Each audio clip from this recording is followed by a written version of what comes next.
All right, thank you, Art Robinson. Art, I used to happy to speak here today. I used to work in the United States Senate Environment and Public Works Committee, and we had Art Robinson come. I want to say, was it 2008 or 2007 when you updated your Oregon petition of all the dissenting scientists around the world, and that was an incredible time. That was right around the time of right after Al Gore's movie and the Nobel Prize and all that. Art's been a huge player in this, but I want to thank you, the Doctors for Disaster Preparedness, for inviting me back. It's been a few years since I spoke here, and I run the website Climate Depot, and I have my book out as the Politically Incorrect Guide to Climate Change. It was updated last year, a new edition out with a bonus chapter on the Green New Deal. I like to call it the A to Z reference guide.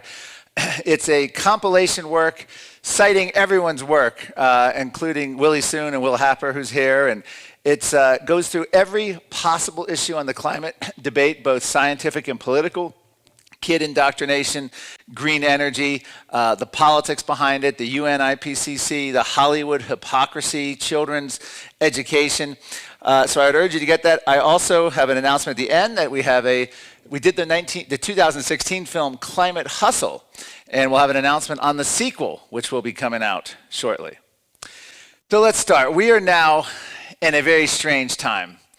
2018, the World Health Organization, climate change is the greatest health challenge of the 21st century. Notice, health challenge. Threatens all aspects of society in which we live.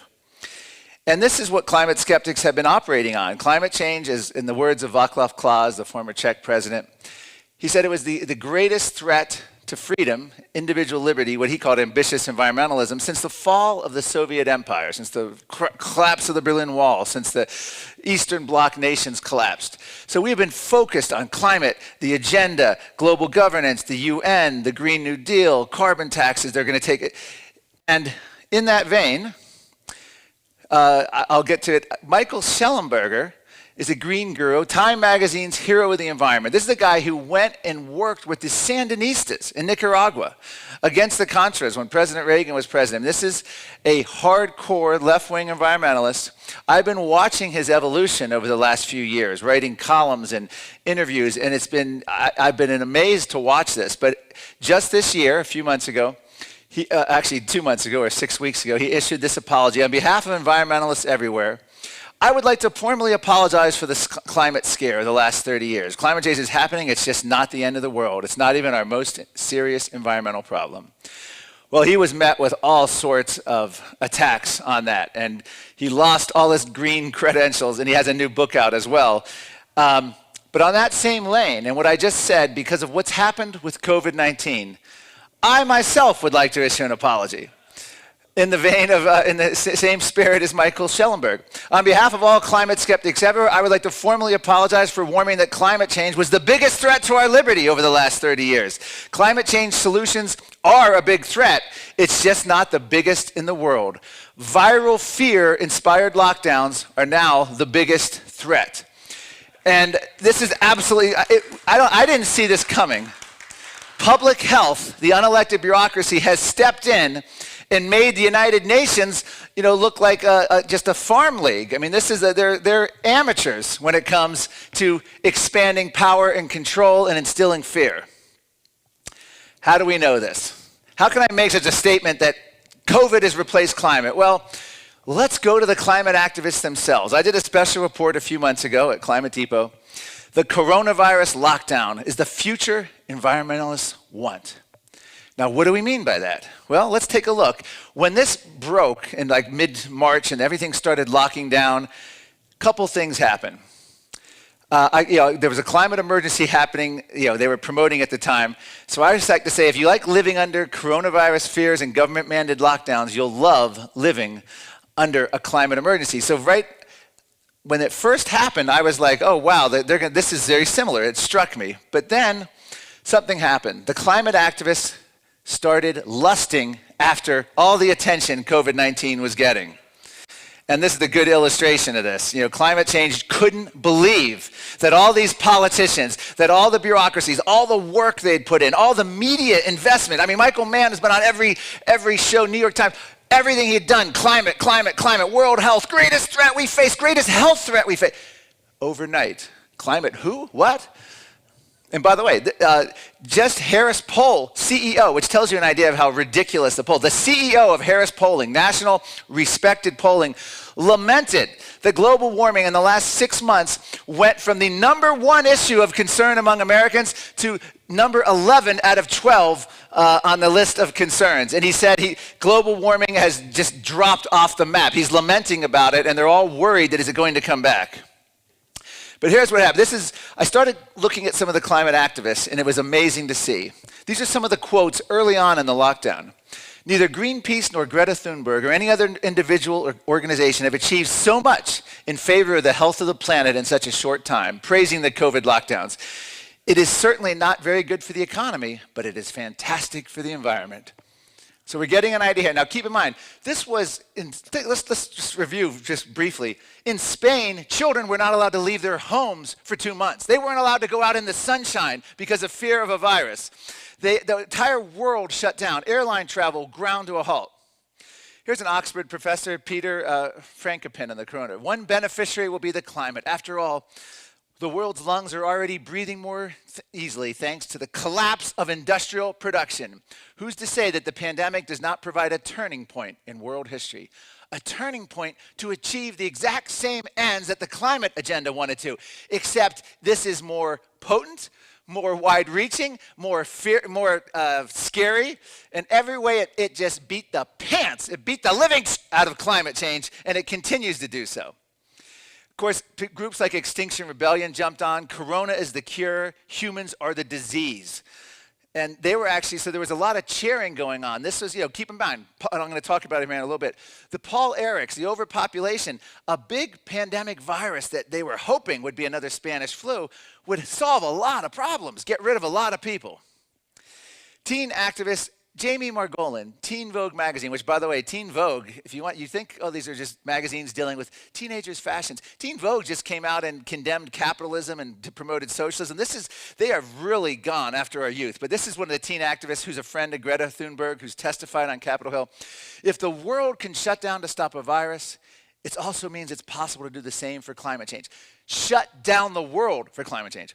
Treat all emergencies like emergencies. What would it look like when the world actually decides to take on the climate crisis? It would look like what we're seeing right now. Total collapse of industrial civilization. The model for climate, they hated airline travel. Greta Thunberg took a yacht across the Atlantic made of plastic and intensive carbon-based fuels, and her crew flew back and forth. But either way, they tried to flight shame. Well, COVID took care and devastated the airline industry. Hated economic growth, growth wiped out. They talked of planned recessions to fight global warming. I interviewed Kevin Anderson at UN climate summits. You had other people warning of the Sierra Club promoting economic degrowth. What's better than a COVID-inspired lockdown to give you everything? They're actually talking about planning future recessions.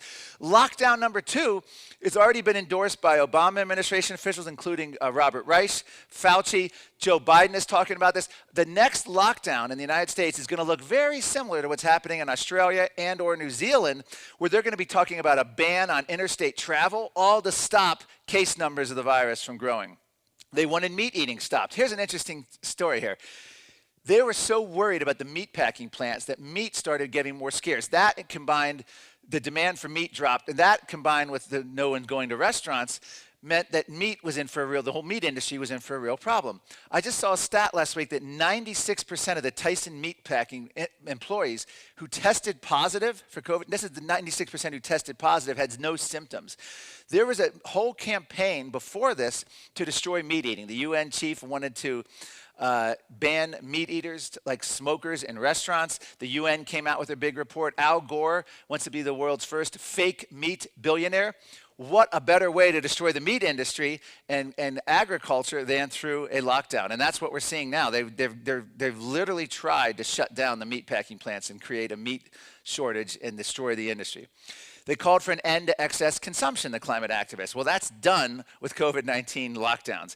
Non-essential stores, businesses, movie theaters shut down, all to get essentially to fight a virus. Jim Cramer, CNBC financial guy said this is the greatest transfer of wealth from the poor and middle class to the wealthy. And if you look at it, Walmart, Amazon, all the corporations, all the national chains can weather this, but not the mom and pops, not the restaurants. There have been estimates up to 30, 40% of restaurants across the country are just going to fold. They can't do it. And if you look at the agenda behind, if you look at the agenda behind this, one of the reasons is corporations are easy to control. Look what happens. You know, you have the whole George Floyd thing and the Washington Redskins, boom, have to change their name. They're now the Washington team.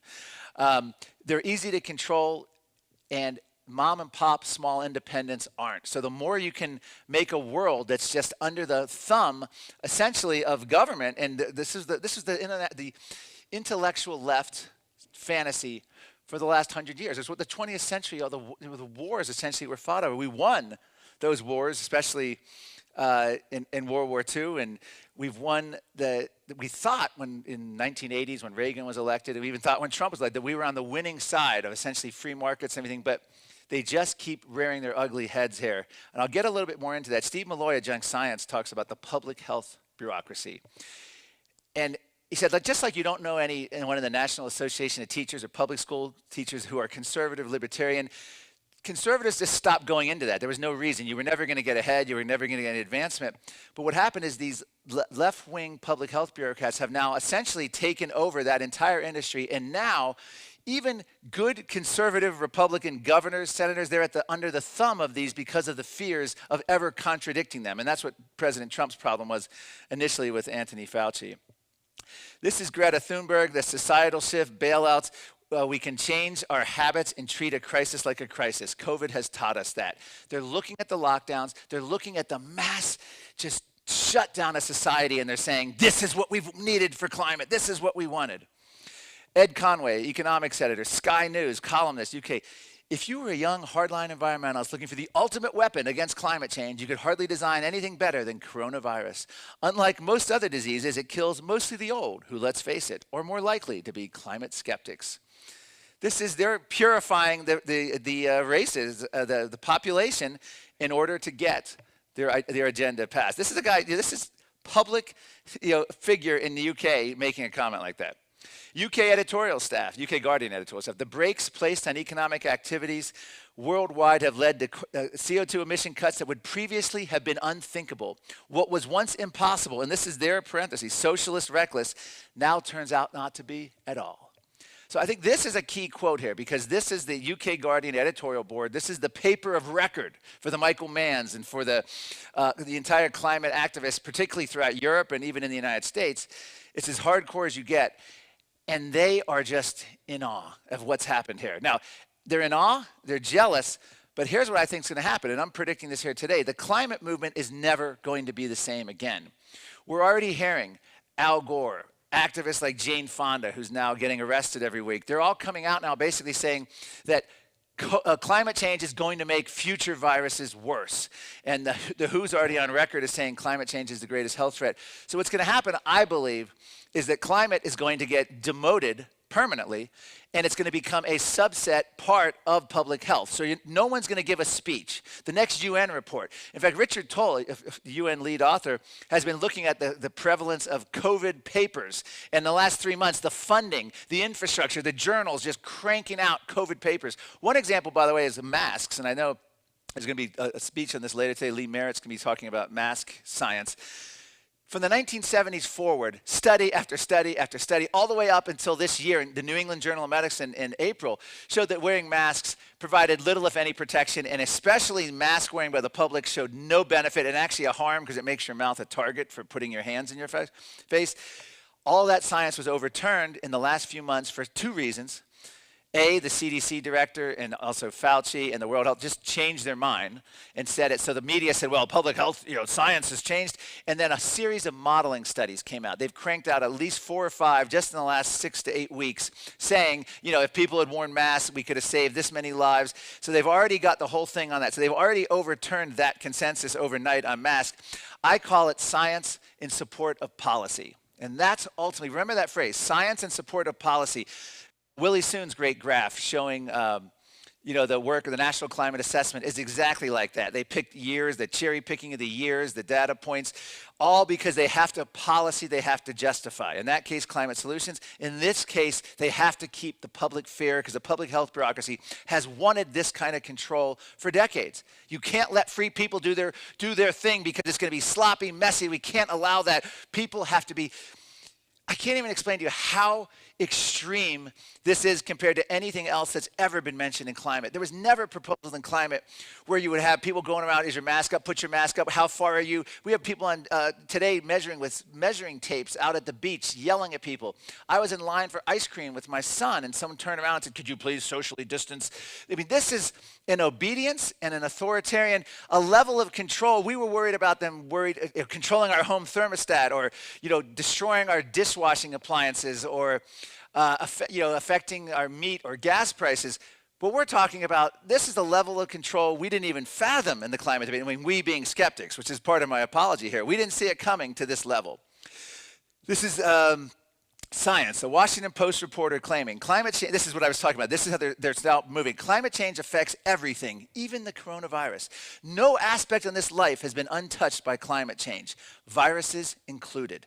So I think the biggest push you're going to see, and I'm predicting this for all the rhetoric from the United Nations, the next UN report, from all the key leaders, the Catherine Hayhoes, the Michael Mann, it's all going to shift now to climate change being a part of this public health crisis. Kamala Harris has already said something exactly like that basically climate is going to cause huge problems with future viruses, and this is just the world we're going.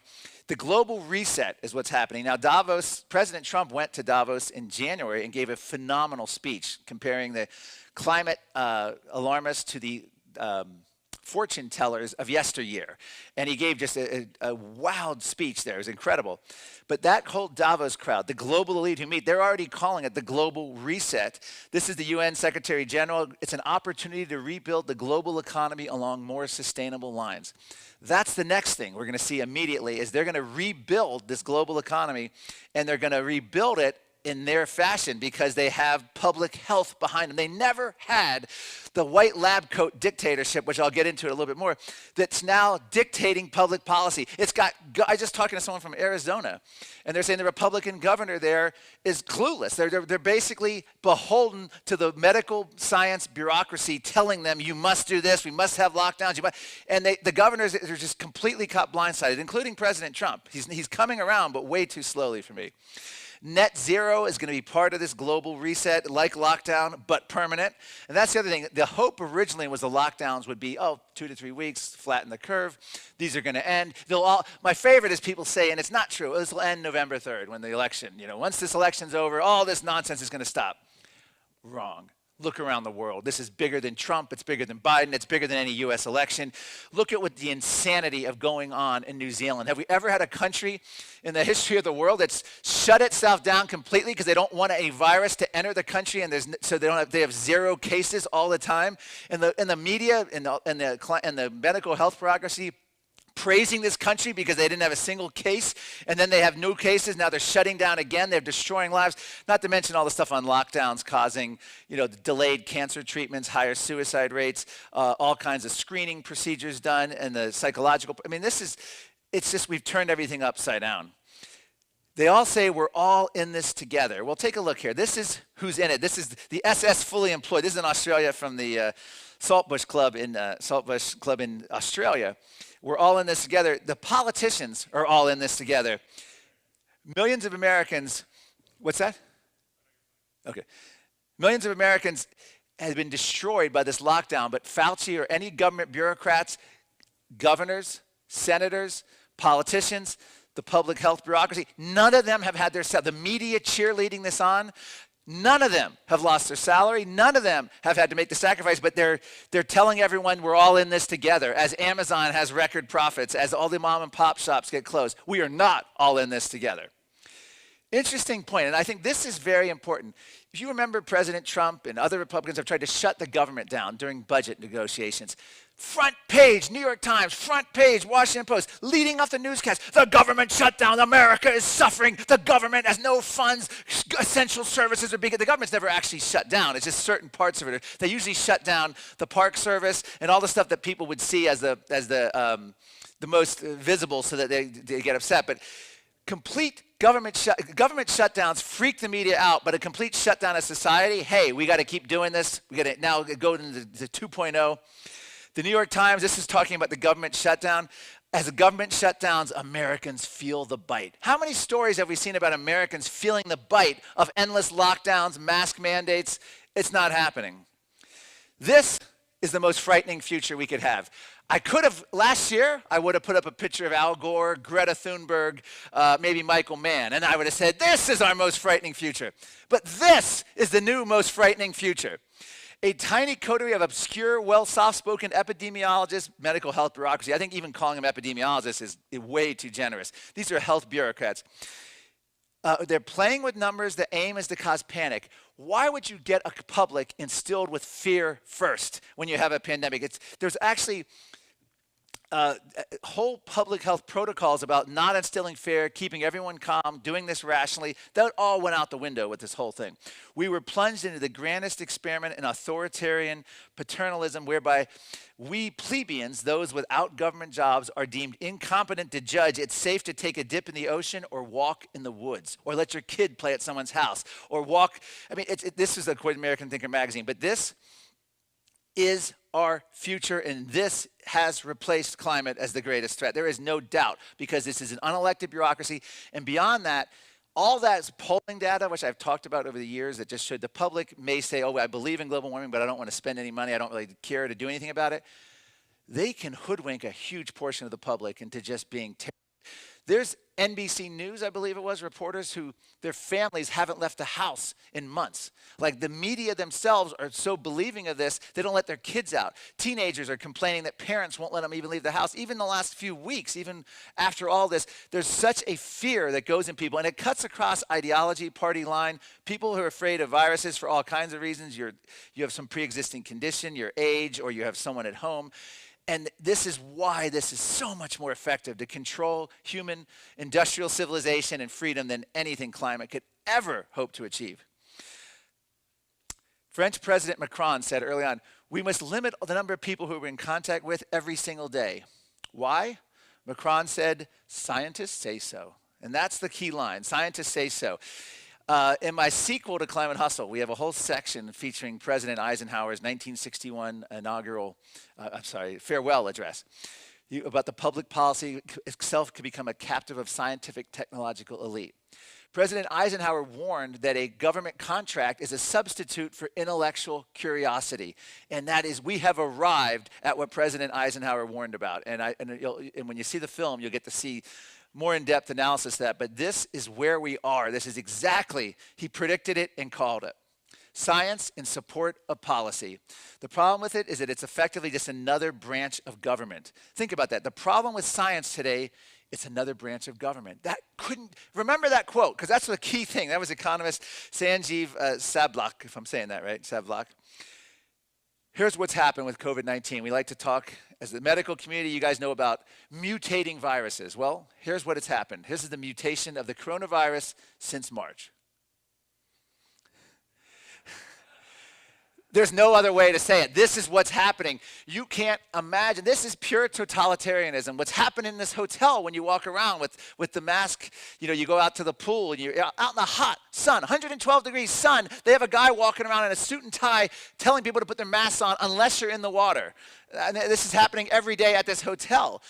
That's not science. I don't even know what to call that. But I'm not mad at the hotel. The hotel is going to be shut down by the Gaming Commission unless they make a good faith effort to keep everyone in compliance. It's about obedience. But this is what the virus is mutated to.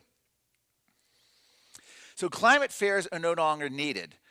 The left has achieved everything they wanted overnight without all that nonsense, all the stuff they had to do before. And Steve Malloy, I mentioned earlier, they want to create a precedent for permanent control of society being public health. Keep in mind, you might say, oh, just don't believe it's over in November. They're never going to give this up right now. Here's how it ends. The only way this nonsense ends, in electoral shock. We need to see Cuomo. We need to see Gretchen Whitmer in Michigan. You need to see, I'm going to say it, even Abbott in Texas has to be booted out for essentially being, he comes on strong and then he gets weak. He starts shutting down. He buys all the premises of the media on this. Until there's an electoral shock that you can't even imagine, I don't think this ends at all. I wouldn't be surprised if Cuomo, Whitmer, all those people get reelected handily because the public has been conditioned for this for decades. They're ready for it. If someone wants to give me hope, please do. I don't have much hope when it comes to that. Unless there's an electoral shock, I see these lockdowns, and this is a permanent reduction in economic activity for many years to come. It's not like, oh, it's over and now we're going to recover. No, they're not going to let it over. They're already CDC director, Trump appointees already talking about the fall being the worst viral outbreak in 100 years. I mean, Trump needs to get control of the public health bureaucracy. Okay, talking about masks, I thought I'd just put this in. This is an actress in Hollywood, Anna Camp. She got COVID. Now, I don't see anyone wearing a mask in here. Maybe I shouldn't have said that out loud, but one time you don't wear one. One time the world was starting to open up. I decided to forgo wearing my mask in public. One time I ended up getting the virus. That's a cautionary tale for America. If this speaks to you, then my presentation is over. But if people believe this though. They look at the mask as though it's the symbol of not only do you care and symbolism, but my God, it's my life I'm doing here. And the one time she didn't wear it, she got the virus. So how are the climate activists trying to capitalize? Remember I said they're going to be now using this to piggyback. They're also going to borrow the tactics. This was my report. I was shocked when I didn't see this one coming. Introducing Climate Death Tolls. This is back, I believe, in May. Climate change is a killer, but we don't acknowledge it on death certificates. This is an Australian National University. There's a second component on death certificates which allows for pre-existing conditions. Now think about it. We've never done this for any other, imagine if we had the seasonal flu with death tolls. Well, now they're going to talk about climate death tolls, cause of death, death certificate, climate change. Imagine this daily, monthly, yearly counts. That's what they're trying to do. I don't know if it's going to work, but it's a brilliant idea. I give them full credit. If climate change because of cause, it could result in some interesting reading. Now, I did some research on this. I did a special report on this in Climate Depot. Here are some of the other things that people die from that they could now call and put into the climate change death toll. Fatal car crashes. The United States Transportation Department funded studies to look at fatal car crashes and global warming. Will global warming cause more deadly car crashes? So say a teenager goes out, drunk driving, smashes his car, kills a couple. That couple didn't die because of drunk driving or because of reckless driving. They died somehow because of climate change. It may have been a hot, humid day. I don't know what it is, but this is one of the things they're actually trying to do. You die of cancer now. Hey, cancer is one of the leading causes of death. Why not capitalize on that? COVID, people are dying with COVID, not because of COVID. So why not make climate a part of it? New study, American Cancer Society Journal. Wow, this is peer-reviewed, as Willie was talking about. Peer review, how can you challenge it? Climate change is already increasing the cancer risk, the carbon footprint of cancer care. Not only are you dying of cancer, but you should feel guilty because if you're getting treatment for cancer, you're increasing your carbon footprint. This is the American Cancer Society Journal. Science. Organ failure. If you have an organ failure at any point, and by the way, anyone who dies eventually is going to have an organ failure. If you're, so you can always have, you're going to have that no matter what. Al Gore says every organ system can be affected by climate change. So now, organ failure, car crash, cancer, all on the climate change death toll. Cannabalism.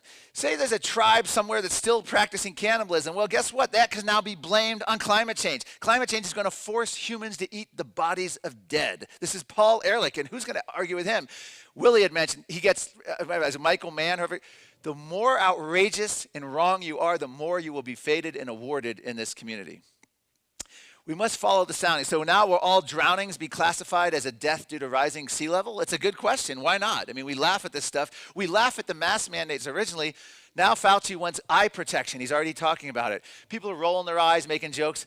Don't. Who thought this would have ever happened? I wouldn't be surprised by November we're all mandated to have big goggles on our eyes. It's the way it happens. We're being conditioned to accept this. So I'm going to give you an update on the state of climate science. And then we're going to come and I'm going to get a little bit into the politics of what's going on and the Green New Deal and this election. But predict both outcomes and you're always right. This is an update on the settled science of climate change. Climate change causes less rain, according to the study of journal Nature. Climate change causes more rain, but less water. Remember, if you predict both outcomes, you're always right.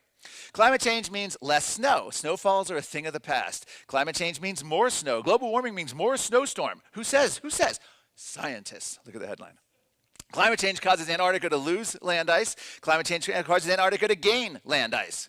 Climate change causes duller autumn leaves. Climate change causes more colorful autumn leaves. Guess what? No matter what color autumn leaves are, climate change caused it. Climate change makes for saltier seas. Climate change makes for less salty seas. Climate change increases the spread of malaria. Climate change decreases the spread of malaria. Dengue fever outbreaks increase with climate change. Climate change can decrease dengue fever risk. The U.S. will see more lightning strikes thanks to global warming, but the U.S. could also have a lightning strike drop of 15% due to climate change. Take your pick. You're going to be right no matter what. Pick both teams to win the Super Bowl. You can go into work and say, hey, I predicted it. Climate change makes San Francisco foggier. Climate change makes San Francisco less foggy. Climate change causes more hurricanes, except when climate change causes less hurricanes. New York Times said a cooler Earth produces climate stability. They wanted to tax ourselves to better weather. A carbon tax would result in climate stability. So cool temperatures or stability. But in 1976, the same paper warned that a warmer Earth produces climate stability. So what is it? If the Earth's stable, it depends on the political agenda at the time and what they're pushing, global cooling or global warming. Climate change will both increase and decrease fertility. This is one of my favorite. Philadelphia Inquirer, a growing body of studies suggests climate change could have impacts on human fertility, both increasing it and decreasing it. So guess what happens? If human fertility increases, climate change. I'm going to give you guys a bonus here. What happens if it decreases? What are they going to blame it on? Climate change. Bingo! You just won. You are a peer-reviewed climate scientist in good standing. Are beavers good or bad for the climate? Beavers may be making the effects of climate change worse. But wait a second. Humanity's natural ally in combating climate change? Beavers. Take your pick. Planting 1 million trees could be good and effective solution to climate change, study says. But wait, why planting trees make global warming worse? Want to fight climate change, plant 1 billion trees. And then we can't just plant 1 billion trees to stop climate change. This is just back and forth. And by the way, President Trump, the Republicans on Capitol Hill, conservative Western caucus Republicans are adopting the carbon capture and storage solution to climate change. They're adopting the 1 trillion trees initiative. So by 2050, we're going to plant 1 trillion trees around the world to fight global warming. We offer a solution. We're just not against everything. We care about the environment. I don't know what you want me to say about that. Settled science. This is an example of all over the world is warming faster than the average. Mountains are warming twice as fast as the rest of the world. Russia's warming twice as fast. Sweden's rising faster. The Adirondacks are warming faster. Spain warming faster. Australia heating up faster. How could every place be warming up faster than the average? Wouldn't that skew the average? I don't know. I'm not a statistician. Global warming causes more crime. Climate change will become one of the major forces of crime driving as the century progresses. This is peer reviewed. By the way, one of the UN scientists actually did this study on global warming causing more car thefts and rapes. But wait, here's something interesting. The New York Times has said lowering crime causes global warming. How does lowering crime, what are they talking about? The New York Times explains, 2006, inmates consume less than the average citizen. So if you have fewer people in prison, you're going to have higher consumption. In other words, lock everyone up in prison, lower their carbon footprint. But hold on. We're now in 2020. This is 2016. You don't need to lock everyone up. We can lock everyone down at home and collapse industrial civilization. These guys work fast. They didn't even foresee this 4 years ago, to the extent to which the compliant public would go along. So global warming causes more crime. Reducing crime causes more global warming. And if you disagree with any of it, you're a climate denier and belong in jail, along with Willie Soon and others who've crossed paths with them. And Bill Nye, the science guy, and Robert F. Kennedy Jr. have literally called for jailing climate skeptics. So there's more. I talked about COVID. I talked about the update on the science predicting both outcomes. And I want to talk now about identity politics. This is what's happening in Washington. This is the identity politics debate has invaded the climate change debate. Now, some of this is going to be uncomfortable. It's heavily racially tinged. but what the hell? Let's go for it. Starting out, old people blamed for causing global warming. An aging population increases energy use, which increases global warming. So, boom, one group, old people, cause global warming. The overwhelming whiteness of U.S. environmentalism is hobbling the fight against climate change. Now, this is interesting because this has been a critique of the environmental movement for decades, and a lot of the left now has turned on the mainstream environmental movement. It's incredible to see John Muir be taken down, the statues and his name at the Sierra Club for his past, I guess, racist comments or whatever he made back at the turn of the century. But they're blaming the whiteness of the environmental movement for stopping the fight. Toxic masculinity could be a reason for climate change.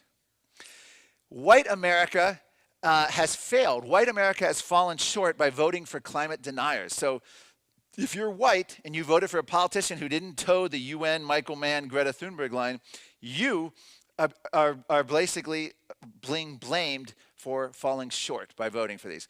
Environmentalists accused Leonardo DiCaprio's HBO documentary of promoting white supremacy, and he was portrayed as the white savior complex. Now, this is fun to watch. The environmentalists are eating their own at this point. Blame white people. Who says? Science says. White people are primarily the cause of the disproportionate amount of pollution hailed by black and Hispanic communities. So now pollution has become identity politics. White people are being blamed for causing climate change, which is claimed to have led to a deadly hurricane in Africa. This is the sort of the African version of Black Lives Matter, the Black First, Land First, BLF movement. The tropical cyclone Idai was blamed on white people, and they're demanding that African unions seek reparations from the West for the hurricane. Now, how do they know it was? Is there science that says this? Is there racial science? Whites created it, and therefore they must pay. But here's what's interesting. The president of this Black Lands First movement in Africa talks about the white man's science. How many in this room were aware that there was a sort of black science, Hispanic science, white science? Has anyone ever heard of the white man's science? It's no longer speculation. Even the white man's own science corroborates what we blacks know. Africa is paying a heavy price for the actions of the white world. The white man's science. White supremacy is causing global warming. Mount Rushmore is now considered to be obviously racist because it's the founding fathers. But surely this is just, I found some African activists making these kind of claims. It would never make it to the halls of our United States hallowed science institutions, would it? Oh no, NASA scientist Kate Marvel links climate change to white supremacy. We'll never head off climate catastrophe without dismantling white supremacy. She calls for racial and climate justice. This is someone in GISS working under Gavin Schmidt, James Hansen's old office. One of NASA's lead global warming scientists, white supremacy is causing climate change. NASA. This just happened in May. So keep in mind, COVID happens, everyone piggy banks on that. The Black Lives Matter, all the protest movements and race riots essentially happen, and then boom, the climate science community jumps on that. Another NASA climate scientist, Peter Kalmus, race justice and climate justice are one and the same. This came out in May too, just when the whole, right, they jump on opportunity, don't let a crisis go to waste. Oppressive, extractive plutocracies that colonize and kill black people and colonize and kill our planet are one and the same. So NASA is going off. And now, by the way, NASA also just came out. They're getting rid of Siamese twin references. They're getting rid of anything that's woke. They have a whole diversity division that's going through the science and naming galaxies and stars, and they're getting rid of anything that be considered racially offensive. Gore has gone woke. He links white supremacists to climate change. Gore's training will have a sustained emphasis on the nexus between racism and climate change. So Al Gore is jumping on this. Flashback 2005. Men warm the globe, women feel the heat. The solution, climate, gender, justice. So this is going back 15 years. They were on this. This was at a UN summit in Montreal. I interviewed this lady. Warmest Eric Hultheis, meteorologist. Climate emergency isn't about science, it's about justice. Well, thank you for admitting that. I don't think anyone thought anything I was presenting here actually dealt with science, did you? So they admitted it. It's not about science. It's about politics, or their word, justice. Could there be other motives? We got to go straight to the heart of capitalism and overthrow it. George Monbiot, Greta Thunberg's key advisor in Europe. He writes for the UK Guardian. Straight to the heart of capitalism and overthrow it. This is where we are with this. In the United States, of course, we have the Green New Deal. I call it ban and centrally plan.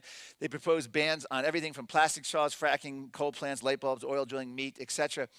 But still, not as obtrusive as COVID lockdowns.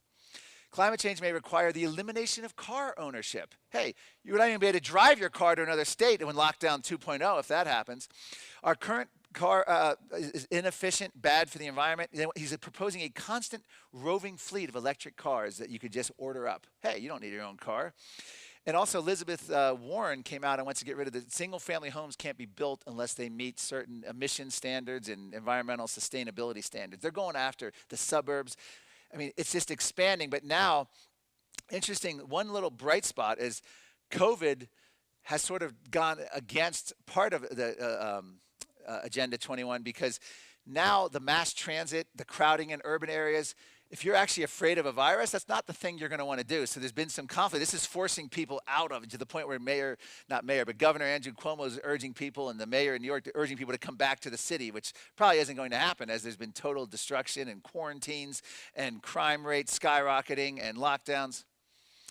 Okay, this is where we get scary though. Climate change is causing eco-anxiety and damaging our mental health. Now, we've heard all this stuff about the climate change, global warming causing an increase in ecological grief. Now, this is peer-reviewed, journal, Nature Climate Change. Ecological grief is a mental health response to climate-related loss. The rise and fall of mental illness among Kiwi teens. Now, keep in mind, it's not climate change causing this. It's the pounding of hysteria and fear pre-COVID. They had all these teenagers worried. Finally, the solution. This was, I think, last year. If everyone tripped on psychedelics, we'd do more about climate change. In the 60s and 70s, frequent use of psychedelic drugs coincided with widespread environmental movements. Interesting. Correlation is not usually linked to causation. It doesn't have to be, but I'm thinking there might be some sense to this. I don't know. This is where they were before. Now, keep in mind, back we mentioned Paul Ehrlich earlier. A sterility drug in food is hinted at. He was talking about putting essentially sterility drugs in our food, both in Africa and in the United States, coerced sterilization efforts. Paul Ehrlich proposed, supported. He always says he didn't advocate it, that he was just coming up with a range of options at the time. But he certainly did. When you look at these interviews and you read them, it certainly sounds like he's advocating it. But here's the latest, the COVID anxiety solution. Scientists, this is 2 days ago. Well, this is August 5th, I think. Scientists say lithium should be added to drinking water to prevent suicides. Now, Paul Ehrlich wanted to add sterilization agents to the water. Now they want to add drinking water to prevent suicides. Why? Because in these unprecedented times of COVID-19, the increase in mental health conditions and mental health, reducing anxiety, depression is far more important. So they create insane fear over a virus. Then they do lockdowns. They lock everyone up. They depress everyone. People lose their livelihoods, their jobs, their business. They lose their social outlets. They lose sports. They lose everything. And now they want to force lithium on you and drinking water. And they also want to force the vaccine, but that's another story. We have redefined the evidence for climate change previously. We no longer look at temperatures, polar bears, sea level. You want to know how global warming is faring? You look at airline turbulence. These are peer-reviewed studies. Rape statistic, peer-reviewed study, crime statistics, vehicle theft statistics. Just 2 days ago, the train derailment in the UK was blamed by the Transportation Department there on global warming. Paul Homewood at the Climate Skeptic did a great debunking of it. They're basically saying that the extreme weather caused this train derailment, and it was actually just bad, management of the trains. Car accidents, I mentioned that earlier. That's how you define global warming. So how can they redefine public health in 2020?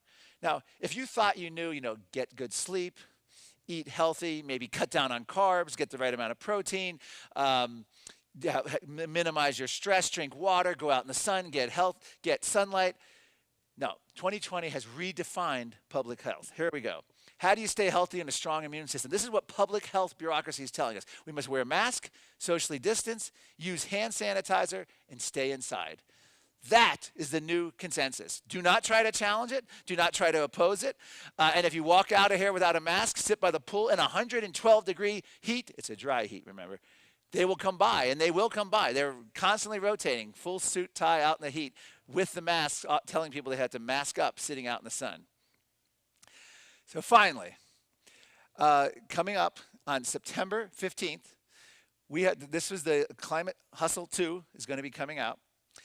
The first movie came out in 2016, and we dealt with the science of climate change. We went through the whole CO2. We went through the extreme weather claims. We went through the United Nations. We went through profiling of scientists who once believed and converted to the other side. The sequel, Climate Hustle 2, features Kevin Sorbo, the actor who played Hercules. We go through, he's the host of it, and I'm the reporter in it. We go through and we show this movie deals with the agenda of climate change. And we actually deal with COVID. So we open up, I'm wearing a mask in the opening, and we go through and we talk about how COVID is now co-opting, taking away the thunder from the climate movement. But we go through this film and we talk about all the wacky solutions. We talk about what's behind the UN agenda.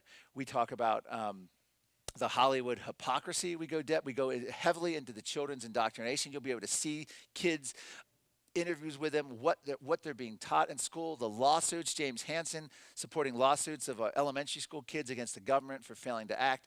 This movie is going to be eye-opening for people. And then as you watch it, just realize that you can easily replace the public health bureaucracy with the climate change activists, because that's where we're headed. It's going to be a morphing of the two. And so with that, I'm just about wrapped up here, but I just want to make a couple comments here now. Currently, right now, we have the election coming up. Kamala Harris was just picked as Joe Biden's vice president. Joe Biden has been proposed the weaker of the Green New Deals among the Democratic candidates. However, with Kamala Harris coming on now, she has wanted to end the filibuster in the Senate, to do whatever you can to get this passed. I would expect, if Biden wins, no matter what, the Green New Deal is going to happen, either through executive order. They're going to do enough of it to implement it. And Biden is his campaign is saying that they're going to try to make everything permanent. One of the greatest things that President Trump has done is come in and wiped out all of Obama's climate initiatives. But what the Democrats are trying to do is figure out a way to make the next president not be able to do that when they try to reimpose them.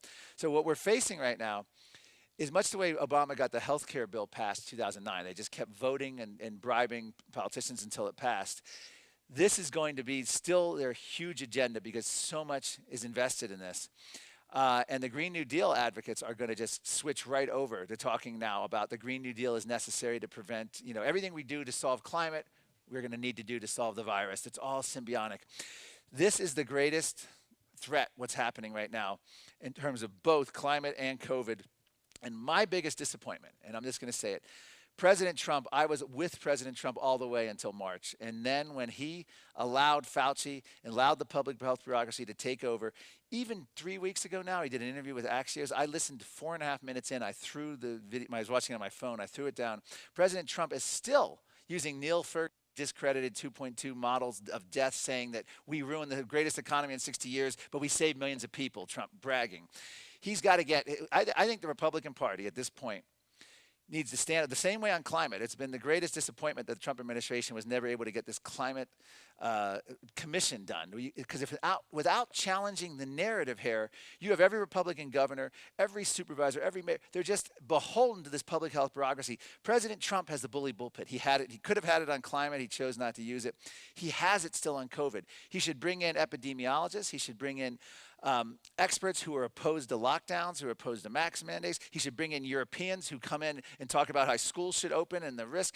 He's not doing it. And so what's happening is we're without leadership, the only place we could have it. And you have Republican governors, even in Florida and Texas, Arizona, they're weak. Even Governor Kemp in Atlanta, in Georgia, who I thought was fantastic, he's still afraid to stand up even on masks. He did say that no, he's overturning mask mandates, but he still says everyone needs to wear them. And what I'm getting at here is there's no effort to challenge any of this narrative on COVID.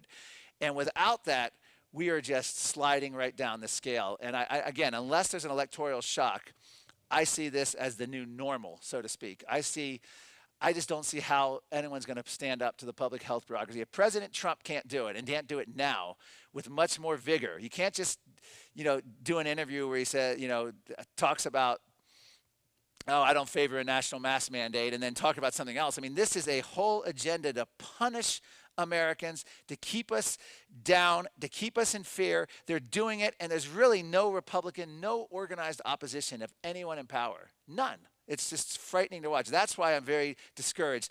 I'm hoping there's a silent majority out there. I'm hoping for an electoral shockwave, particularly with governors who've been harshly locking down. But I'm not optimistic. In my lifetime, I'm 51 years old, going on 52. I've never experienced 9/11 wasn't like this in terms of, I can't think of anything in my life that affected me where you couldn't go anywhere, you couldn't even go to the gym, you couldn't go out, you couldn't go in most of the stores you would ever go to. I mean, and they're looking at this and saying, we didn't go far enough. The leaders who imposed this on us are saying, we didn't go far enough. Wait till lockdown 2.0. It's going to be so much more severe. And they're all looking and praising New Zealand, which is just sitting around trying to have zero viruses. It's just completely out of sense of proportion. So until someone actually wakes up and fights back, I just hope President Trump is the man to do it, and I'm hoping he does it in time. Not optimistic at this point. So on that horribly downer note, I just want to say my movie will be out September 15th. I think you'll learn about COVID and climate in it, and I think you will be entertained because we go through all the wacky stuff. We have the NYU professor calling for shrinking humans, making a meat patch for people on their arm. By the way, the meat patch could go both ways, because as the meat industry is crippled by COVID restrictions now, and they're shutting meat packing plants and restaurants aren't serving meat, people are going to be allegedly getting a lot less meat. So there's a meat patch to fight global warming. We have people predicting that we're going to evolve with webbed hands and feet. We have all the video clips. We tried to have a lot of fun with this film, but it's a very deadly, serious message. I flew to the Czech Republic and did a long sit-down interview with Václav Klaus. He lays out this entire agenda against freedom. He calls it the masterminding from above. What a great phrase, masterminding from above. That's what we're dealing with in climate, UN, and that's what we're ultimately dealing with the white lab coat technocrats. Masterminding from above. That's what they're doing. How many feet apart are you? Where have you been? Have you been in all these mass quarantines of healthy people? I mean, it's not sick people they're quarantining. They're quarantining mass populations. And again, you don't need to keep people in prison, like the New York Times said, for a lower carbon footprint. Just keep them locked down at home. Remember, public health. And I'll end on this one more time. This is what we learned. Wear a mask, socially distance, use hand sanitizer to stay inside. You will be as healthy as an ox. Thank you. I'll take any questions you have, including if anyone has lithium to give me some more optimism about the future here. If anyone has anxiety about it. Does anyone disagree with me? Am I being too pessimistic? That's what I would ask the audience. I'd like to know. Yes, you are. Please, let me hear it. Yes, you are. I'm caught up in the Washington bubble, so maybe that's my problem, but go ahead. My name is Vera Dolan. I am an epidemiologist. I was sworn into the Public Health Service when I was 23. I since left government and had been working in the life insurance industry for the past 40 years.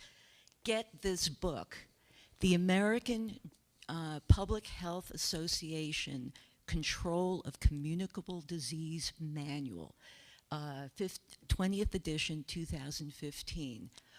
COVID-19 is SARS. It was released by China from its bioweapons lab, just like it was released from China from its bioweapons lab in 2006. The testing that is being done for SARS. If you go to the SARS section in this book, you will see what the protocols and the appropriate public health approach to coronaviruses and SARS should be. They are following none of them. Social distancing never existed before. Shutdown of healthy people never existed before. Quarantining of the whole population never existed before. Masks in public never existed before. They are violating every protocol in this book. Why are they doing this? This is government doing it. What you need to do is get information out to the people. I've been working with people in local neighborhoods and such. They are starving for information. They know that they are being told a crock. They know that this is unprecedented. They know that they are being told lies. What they are hungry for is the truth. They are hungry for science. They want to see through the other channels, like the YouTubes, like the books, like these other things. They want to know the information. You talk about a silent majority out there. I hope it's there. It is very much there. They feel very trapped, but they need to know the information. Yeah. That is why instead of going head to head with all these people, you need to disseminate and get the information out to the regular people through all the other non-traditional channels that you've got. My personal opinion of why Trump did what he did by supporting public health is that there is a huge antipathy against government. I believe that if Trump did not order everyone to wear masks, that there would be a violent uprising by people against their own government. Trump does not want this. We do not want a civil war in our country. We do not want people rising up against the government. There was a campaign saying, "Don't shoot, vote." That stopped right after Trump did the universal mask suggestion. I think they've given up saying, "Don't shoot, vote." They're trying to keep the peace. They're trying to keep this country intact. They want to keep people from attacking their own government because we are that close to that kind of civil war. What we need to do is be able to tell the people what the truth is so they understand what they're voting for. All right, thank you. I just want to give someone else. Thank you very much. Good. Yeah. I heard yesterday that they've got a second wave in Hawaii, and they've been locked down. Of course, they're an island, so they can keep people out. Yes. Anybody who showed up had to be quarantined for 14 Hawaii's days. closing beaches and parks outdoors. I mean, and this second wave, they've already destroyed their tourism industry. They're completely pro-public health lockdown. I mean, that's just, they're like a miniature New Zealand example. I don't know what the long-term plan is. I mean, a virus is going to spread. That's what they do. And maybe these people think there's going to be some magical vaccine and they'll lock down for 2 years and then no one will die from it or something. But it's, that's the narrative. And I don't know that... If they've got a second wave, how did they ever get a second wave? Oh, that's what I'm saying. Oh, yeah. Well, yeah. that's the whole other thing. I mean, these tests, the accuracy of the tests, and there's just no way, unless you've tested everyone in the public. Again, I don't even know if there is a second wave. I don't even trust. I mean, there's testing antibodies that may or may not. I mean, when you have 96% of Tyson meatpacking plants, the 96% who test positive have zero symptoms, something's fishy there, and they're shutting down that. I mean, they're shutting down college football. I mean, it's just... It's beyond the pale. I mean, I don't know. We're all obedient. I think if that's true that Trump did that, I think it's a bad thing. I think you want people fighting against your government. And I don't have any problem with that at all. I think if that was going to happen, let it happen naturally. And Dr. Oriot put out something which was very interesting. They used Sweden as the example, but actually they plotted number of deaths and the whether or not they did lockdowns of many different countries. And the countries that didn't do lockdowns were actually more on the side of less deaths. Yes. If you're wondering about that, you can ask her. It's almost, lockdown's basically irrelevant from all the data. But ultimately, we should have taken the 1957, 1968, 69 model. You just go through, life happens, viruses happen, and we should never have hyped this and done death toll. This is unprecedented. Who to follow on Twitter, by the way, is Alex Berenson, former New York Times reporter. He actually has 2 books out now on COVID. He's been phenomenal with going through all the stats on this. I think it's 40% plus just in nursing homes alone, higher in some places. Yes. I'm not a doctor or anything. I don't understand a lot of stuff. Goes over my head, but logically, typically when you have a virus of this nature, during the summer, it dissipates somewhat. It doesn't spike. This seems odd to me. It's not spiking though. They had a massive increase in tests, and but about half the people are asymptomatic. So it's not proving anything. If you weren't doing it, if you weren't doing all these tests, you wouldn't even notice it. The death toll has dropped. There was a slight increase in a couple of places as it spread across the country out west in Texas and Arizona. But again, Texas, they were so freaked out. If I have the number right, it was like 18,000 flu deaths in 2017. I can't remember the death toll here, but it was like 1/3 so far with COVID.